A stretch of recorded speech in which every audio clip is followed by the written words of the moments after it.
Okay, here we go. Hello. Hello. Welcome to another episode of enLIGHTen Up with Deb and Deb. And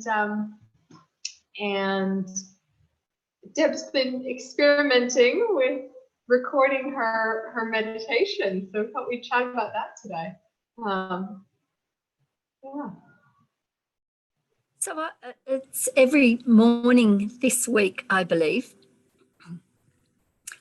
I've realized my voice is very quiet when I'm in meditation, so I actually tape my microphone here near my mouth so that it records better, because my voice goes very quiet. And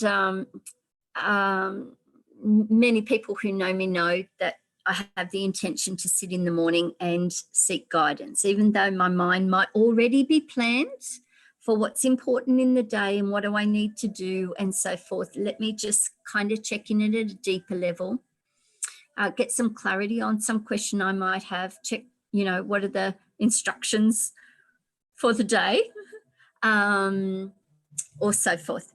And I find I come out of meditation and I will write notes, yet it's still in words, very different experience in the words that I write on the paper.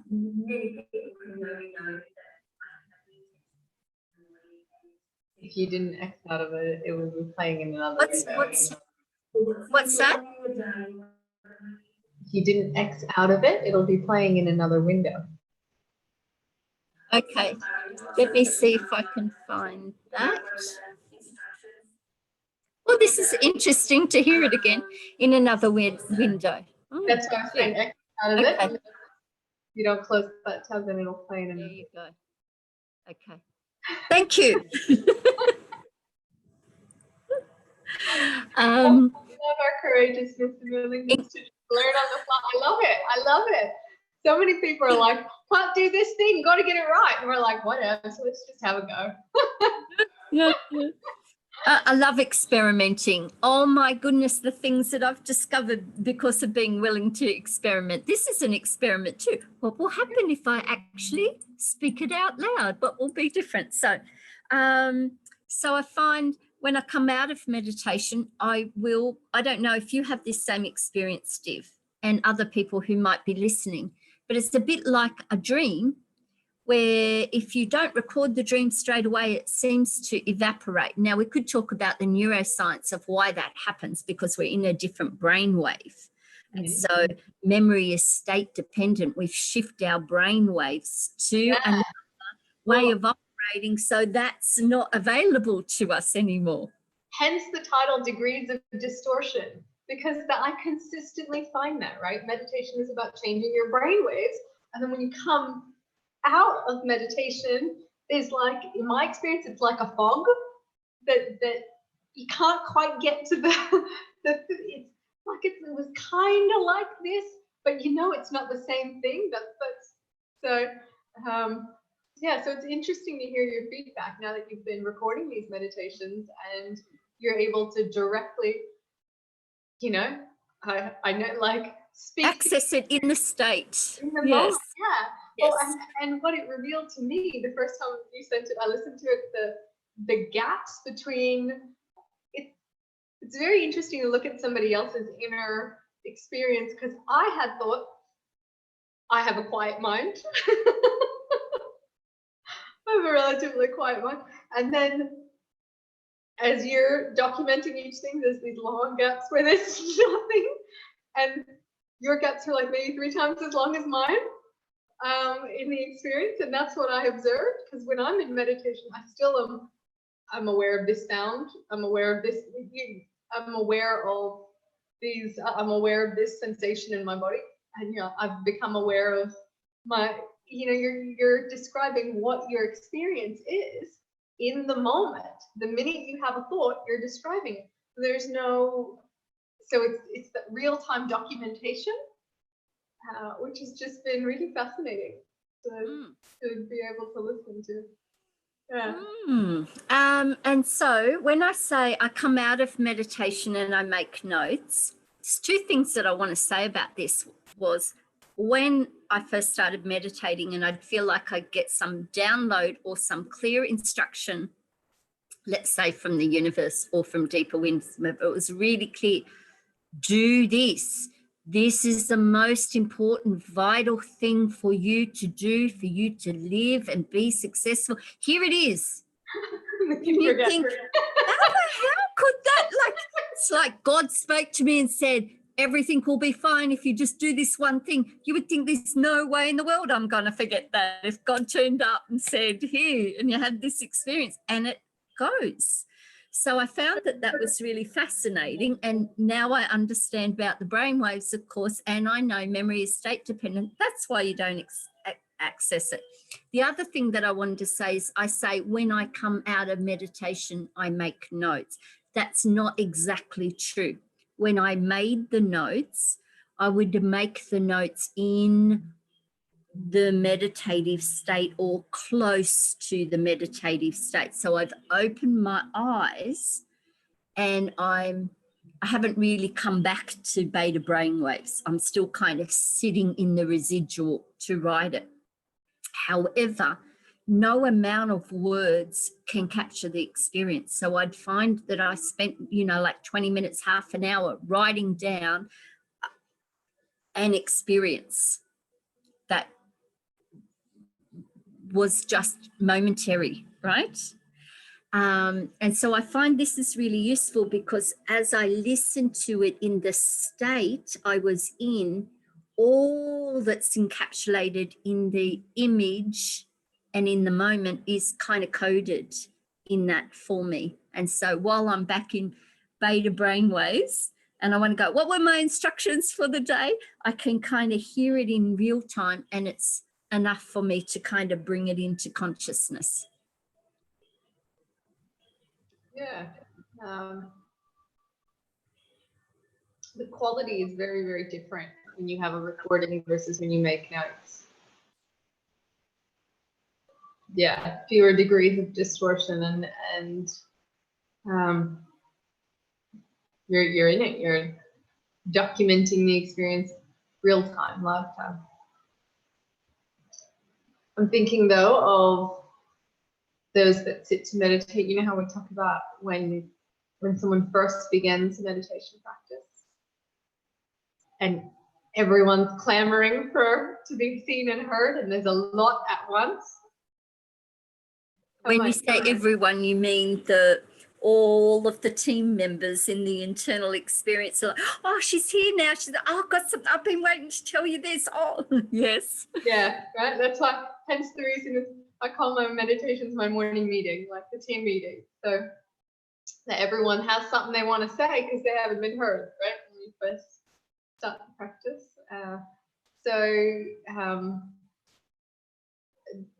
I'm wondering, when there's thought on top of thought on top of thought, in terms of, that feeling, right? Where it's all so quick, you can't even, to speak one thing, 13 other things have happened, all in the same experience.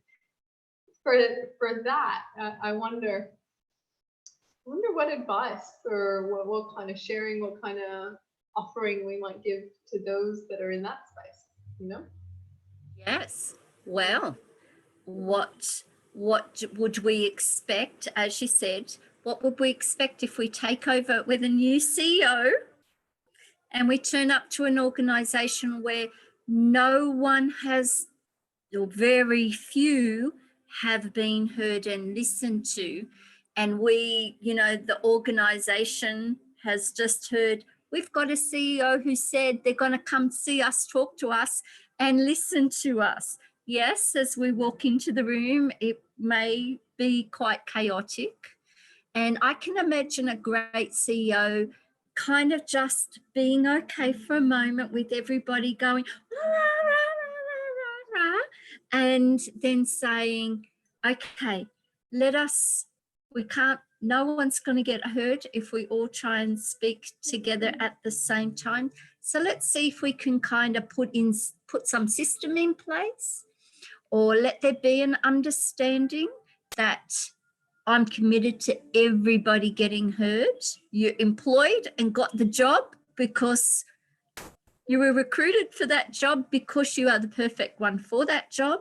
So we're going to hear and respect what you've got to say.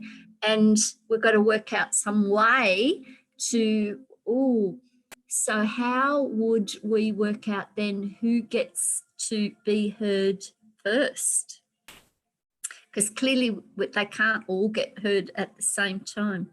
I wonder how the system would organise that. My sense is the system will self-organise. My system did. Everybody kind of went, okay, well, I'm going to get my turn. Let me see how the turn taking gets worked out. Yeah, well, mine, how it happens to me is the ones with the greatest need share that day. Like, and after a while, when everyone's been hurt, like, some people don't have anything, there's nothing to report here, right? So after a while, there's nothing to report. But absolutely. And so part of, after a while, the parts know how to talk to you, even while your mind is out in the world doing human things. Little messages and signals can come through. So there's not a backlog when you get to meditation. That's really beautiful. Yeah, absolutely. But just knowing that self-organization will take place, and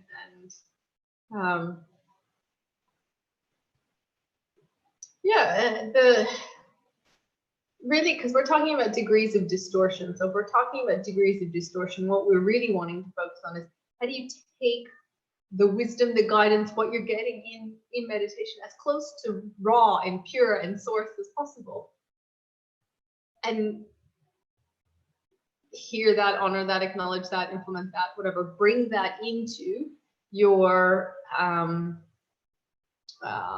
day-to-day operating, right? Well, I think it's important to know the distinction. I'm going to start that sentence again without I think. It is important for us to recognize the distinction between when our parts, the parts of me, this is aspects of my ego, Deborah, when they are speaking to me, and when wisdom is speaking through connection. There's a distinction. So just because we hear something in meditation doesn't necessarily mean it's wise. Some of our parts are young. Some of our parts are scared. Some of our parts are hijacked by fight, flight, or freeze, right? Something about our parts when we have had some event happen at an earlier time in life and we have not processed that, and some emotion has been triggered in us and we haven't had the opportunity to understand it or allow that energy to go through, that part gets stuck in that time and that maturation, right? Yep. I could have had a terrible fright one day when I was 2 years old when the door slammed, and I went, I'm about to be killed by this big loud noise, right? We've got certain things hardwired into us, a startle response, right?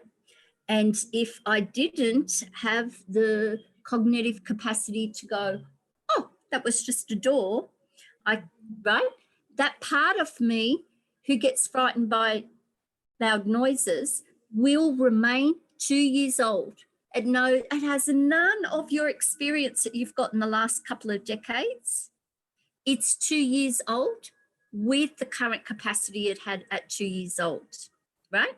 So if my 2-year-old's turning up telling me I absolutely need to do this catastrophic thing to protect myself, I might go, would I really take the advice of a 2-year-old? Not, even though it may be disguised in words of profound wisdom and speaks in absolute certainties. one of the things that I do to help recognize, you know, is this truly the voice of wisdom from within, or is this one of my parts that might be trying to work something out? Sometimes we'll ask, how old do I feel, or how old does this sound? And that can help me identify, oh, this is a part that might be having something that it needs to work through or release or what have you. Another thing that I do is to ask questions like, what do you mean? Do you mean this? Are you meaning this? I gave the example yesterday of, I asked, what do I need? What's the next thing I need to do for my healing? And I got nothing. I'm like, is nothing the answer?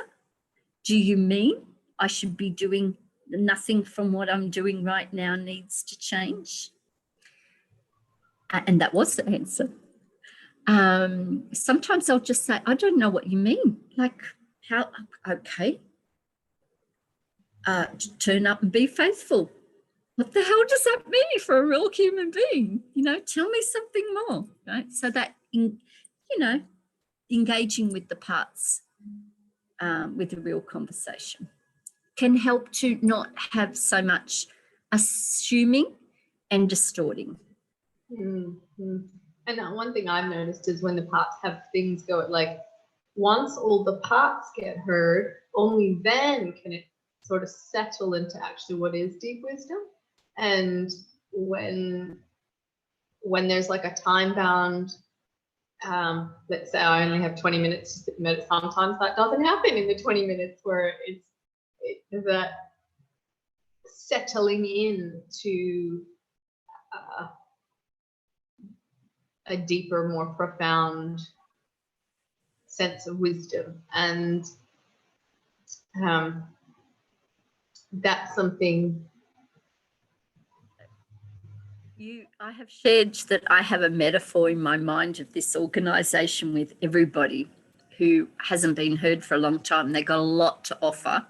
Mm-hmm. And this new CEO, meaning, you know, when we commit to meditation, in a way, it's us committing to being in a new way with the internal self. And my metaphor just kind of expanded and grew as I heard you talking there. I'm wondering, when we do have, you know, this organization that's unsettled, and there's a backlog of a lot of stuff, I wonder how the system might respond if the CEO turns up, finds that there's a lot on and says, I hear that there's a lot I need to hear, and I've organized a guest speaker who might have something important to share, which does have something important to share that might be relevant to you.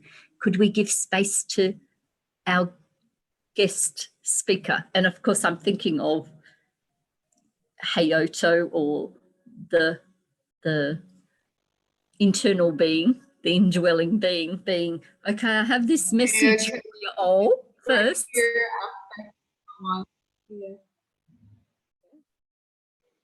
I wonder what impact that might have on the settling. First, yeah. Let us give space for, let's hear from our guest speaker first.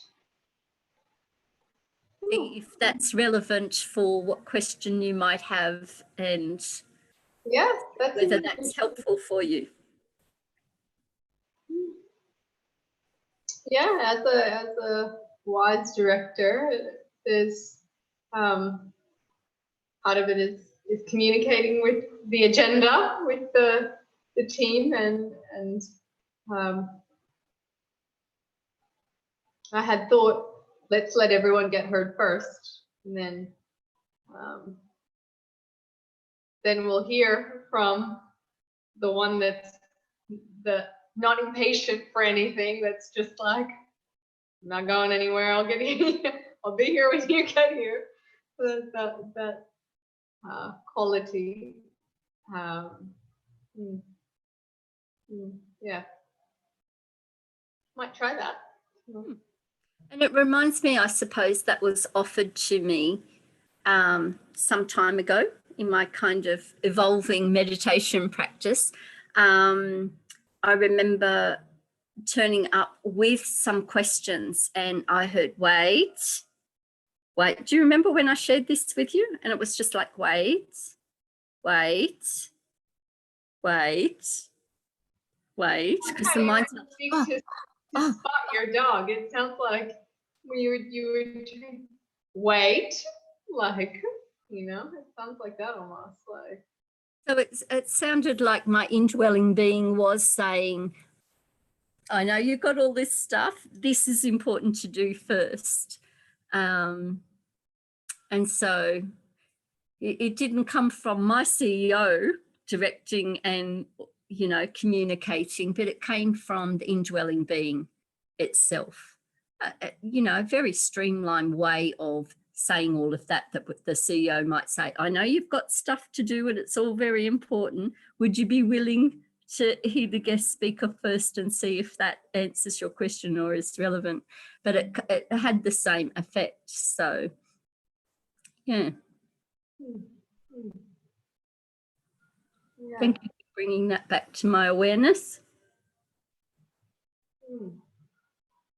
It's a tricky thing, you know, like taking the wisdom that we access from meditation out into the real world, into the you know, that from those brain waves translating into our, you know, our beta brain waves and really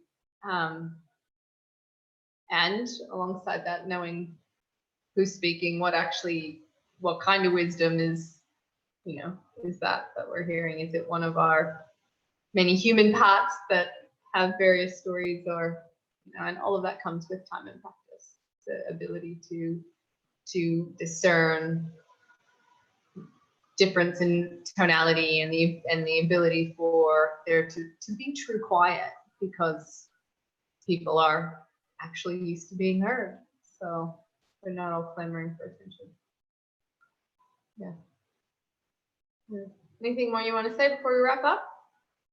No, just my thoughts as we have explored this together. I just think this is such an important and powerful conversation. Just so often we're told to meditate. And I have in seeking to share what my internal experience is, you know, we did that little how to kind of track your thoughts and so forth. And I've had many experiments in trying to help people understand. You know, people will say, I don't know if I'm doing it right. Is it meant to be like this? Is it meant to be like that? And we can't ever access inside somebody else's experience. So we've got the words trying to be the finger pointing at the moon. And I think that the conversation that we have had today in that frame of, you know, the internal organization, all the members of the team and aspects of ego self as opposed to the indwelling being, and the participation in working together to work it out. I just think it's such a valuable conversation that we've had today, and I hope lots have the opportunity to listen to it.